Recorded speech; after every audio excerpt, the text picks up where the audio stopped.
नमस्कार, मेरी मां प्रसाद। सारण की एक घटना को लेकर जातीय एंगल से अलग अलग खेमों में बहुत उबाल है, लेकिन सच्चाई क्या है? क्या है ग्राउंड रियलिटी? पुलिस का अपना पक्ष क्या है? परिवार का पक्ष क्या है? प्रत्यक्षदर्शियों का पक्ष क्या है? और सोशल मीडिया इस मामले को कैसे भुना रहा है? क्या सोशल मीडिया चाहता है कि बिहार के सारण में जातीय हिंसा हो जाए? क्योंकि ये दो जातियों का मामला है। मजबूरन मुझे पहली दफा ऐसा होने जा रहा है कि किसी लड़की के साथ जब कुछ दरिंदगी हुई है, कुछ गलत हुआ है, कैसे भी उसकी जान चली गई है, जो भी वजह रही हो, लेकिन जान तो गई है, ये सच्चाई है। तो उस लड़की की मुझे जाति इसलिए बतानी पड़ी क्योंकि सोशल मीडिया पे जो एक कैंपेन चल रहा है उसमें जाति का ही हवाला दिया जा रहा है। लड़की की जाति राजपूत और जो आरोपी पक्ष है उनकी जाति दलित है। अब पुलिस ने जो प्रेस रिलीज जारी किया पहले दिन, दूसरे दिन, आज तीसरे दिन, तो उसमें जो बातें निकलकर सामने आ रही है उसके मुताबिक, पुलिस के मुताबिक अभी तक, या ग्राउंड रिपोर्ट के मुताबिक अभी तक वहां कहीं भी जबरदस्ती यानी उसके साथ कुछ गलत की पुष्टि नहीं हुई है। ना उसके साथ कोई सेक्सुअल, ना उसके साथ रेप, ऐसी कुछ भी चीजें उस लड़की के साथ नहीं हुई है। ये रिपोर्ट का कहना है, पोस्टमार्टम रिपोर्ट का कहना है। अब लड़की पक्ष का पहले दिन जो दावा था और ये प्रत्यक्षदर्शियों ने जो कहा आसपास के लोगों से, जिसने पुलिस ने पूछताछ की, उसमें ये दावा किया गया कि लड़की एक ऐसे झोपड़ी नुमा जगह पे थी और उसके साथ एक लड़का भी था जिसकी शायद गिरफ्तारी हो गई है, उसके पिता की भी गिरफ्तारी हो गई है, वो दलित लड़का है।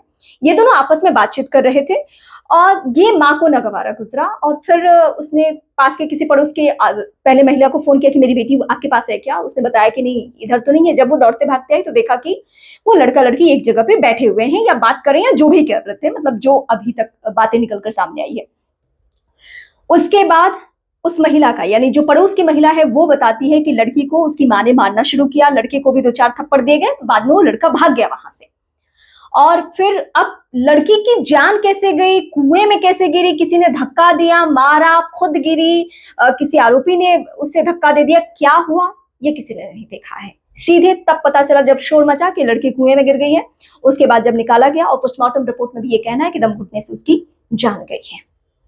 लेकिन अब इस मामले में बातें जो निकलकर सामने आ रही है, अगले दिन से जो जो कुछ मीडिया रिपोर्ट्स हैं और सोशल मीडिया पे कैंपेन चल रहा है, राणा सांगा, राजपूत वोटर्स, राजपूत नेता, इन सभी को मैंने आपके सामने ये वीडियो बनाने से पहले, आपसे बात करने से पहले जाकर राजीव प्रताप रूडी, जो वहां के कद्दावर नेता हैं, बीजेपी के पुराने केंद्रीय मंत्री के साथ साथ अभी भी रसूखदार नेता के तौर पे आप जान सकते हो। वो कहते भी हैं कि मैं राजपूतों का बड़ा नेता हूं और निर्णायक भूमिका में है राजपूत नेता। तो जब मैंने उनका सोशल मीडिया अकाउंट खंगाला तो 3 दिन पुरानी ये घटना हो चुकी है और राजपूत एंगल से ये मामला बहुत छाया हुआ है, लेकिन उन्होंने एक भी ट्वीट नहीं किया है। मतलब क्या सच्चाई है, क्या है मामला, कुछ भी उन्होंने पूरी तरीके से खामोशी ओढ़ रखी है।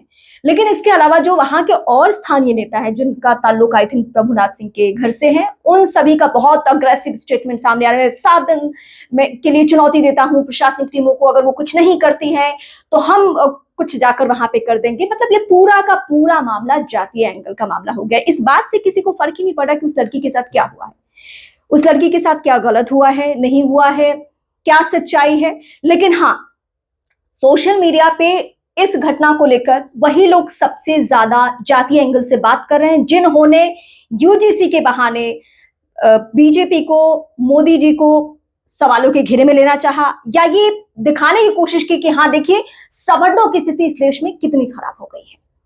और इस मामले को देखकर जो आप देखेंगे सारे ट्वीट्स, सोशल मीडिया पे पोस्ट, तो आपको लगेगा कि ये नॉर्मलाइज किया जा रहा है कि हाँ हाँ अब सवर्णों की बच्चियों को घर से निकालकर घसीटकर उनके साथ रेप हो रहा है।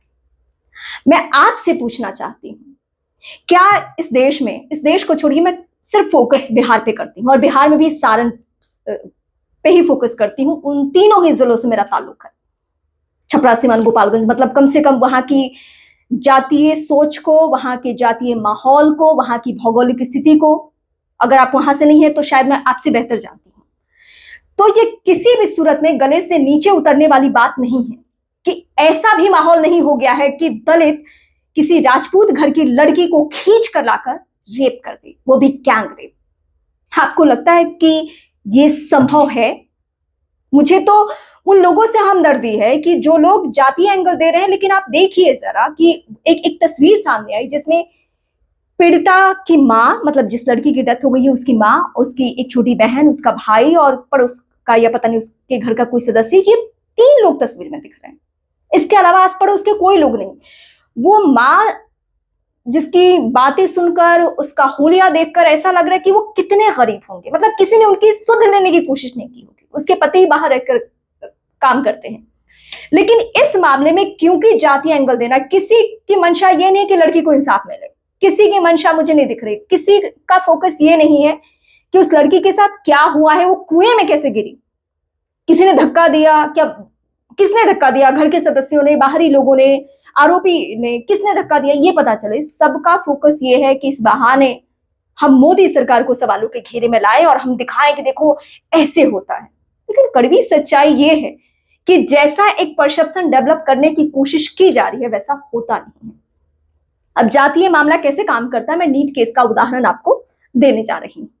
नीट केस में वो लड़की भी इत्तेफाक से, मैंने कभी आप सभी के सामने लड़की की जाति के ऊपर कभी कोई बात नहीं की। हाँ, जब आई थिंक विजय सिन्हा गए हुए थे तब मैंने उस एंगल से बात की थी, लेकिन फिर भी आप सभी के सामने जाति पे बात नहीं की थी। लेकिन आज फिर मजबूरन नीट केस की छात्रा, जो हमारे लिए सिर्फ और सिर्फ एक लड़की है, उसकी पीड़ा एक लड़की के तौर पे मैं समझ रही थी, हूं और आगे भी रहूंगी, क्योंकि मेरे लिए कोई लड़की किसी जाति से नहीं होती है। लड़की अपने आप में एक जाति है जो इतनी असहाय, इतनी कमजोर होती है कि उसको कोई भी दरिंदा अगर वो अकेले में है तो उसके साथ कुछ गलत कर सकता है। उस लड़की के मामले में, नीट केस के मामले में इतनी चुप्पी देखने को मिली। जो सोशल मीडिया आज कैंपेन चला रहा है उसने नीट केस की लड़की के लिए कोई बात नहीं की, कुछ भी नहीं कहा गया। यहां तक कि जो डॉक्टर आरोपी था उसमें लोगों ने अपनी जाति ढूंढी और आरोपी डॉक्टर यानी डॉक्टर सतीश के लिए ढाल बन गए। ये हमने देखा है। और आज वही सब लोग इंसाफ की लड़ाई और पता नहीं क्या क्या कैंपेन चला रहे हैं। बस मुझे सारण के लोगों से, जो वहां के लोग हैं, आसपास के नए बच्चे जो सोशल मीडिया पे एक्टिव रहते हैं, मैं चाहती हूं कि आप लोग वहां की सच्चाई बताओ, वहां की ग्राउंड रियलिटी बताओ। क्योंकि जो मीडिया रिपोर्ट्स भी हैं, मैं यहाँ दैनिक भास्कर को कोट करना चाहती हूँ जिसने इतनी अनर्गल बातें लिखी है कि उस लड़की को घसीटते हुए गैंगरेप के बाद ले जाकर कुएं में धक्का दे दिया गया। आज सोचिए कि अगर इस तरीके से दो जातियों का मामला है, एक सवर्ण और दलित का मामला, अगर हम ऐसे खबरें बताएं लोगों को तो सीधे सीधे वहां पे जातीय हिंसा होगी। मतलब 1990 के पहले का दौर हम देख लेंगे, जिसे हम सोकॉल जंगल राज और पता नहीं क्या क्या कहते हैं। तो अगर किसी को जातीय हिंसा ही देखनी है तो इस मामले में इसी तरीके से आगे बढ़े।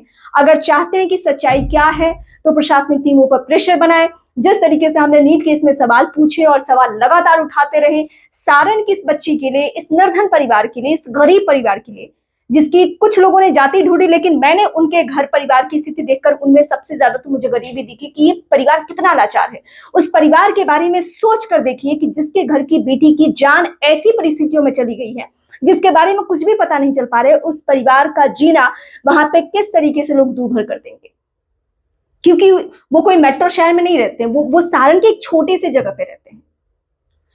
तो मैं चाहती हूं कि वहां की ग्राउंड रियलिटी क्या है, लोग अपने सोशल मीडिया के जरिए, और प्रशासनिक टीमों से एक रिक्वेस्ट है कि अगर वाकई इसमें कोई भी खबर फर्जी एंगल से या जाति एंगल से चल रहा है या उन्माद फैलाने की कोई कोशिश कर रहा है तो उस पर एक्शन होना चाहिए। और इस मामले में भी लड़की को जल्द से जल्द इंसाफ मिले, उसके परिवार को इंसाफ मिले कि क्या हुआ था उस बच्ची के साथ। गलत तो कुछ नहीं हुआ है, अभी तक का पोस्टमार्टम रिपोर्ट है, लेकिन कुएं में कैसे गिरी, उसकी जान कैसे गई, क्या किसी ने कुएं में धक्का मारा, क्या हुआ है, ये सच्चाई आनी चाहिए सामने।